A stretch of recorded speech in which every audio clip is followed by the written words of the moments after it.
Uzbekistan's President Shavkat Mirziyoyev says the world should not forget Afghanistan and urges continued engagement with the Islamic Emirate.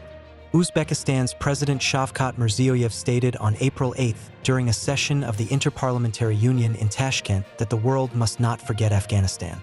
He emphasized the importance of continued dialogue and engagement with the Islamic Emirate and described Afghanistan as an inseparable part of Central Asia, highlighting its strategic significance for the region.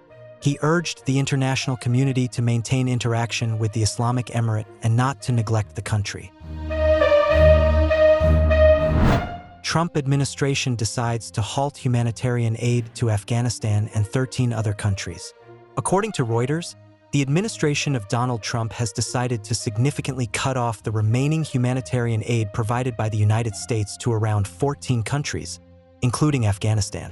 The former head of USAID's Humanitarian Bureau, Sarah Charles, along with 9 other sources, 6 of whom are current USAID, confirmed this decision to Reuters.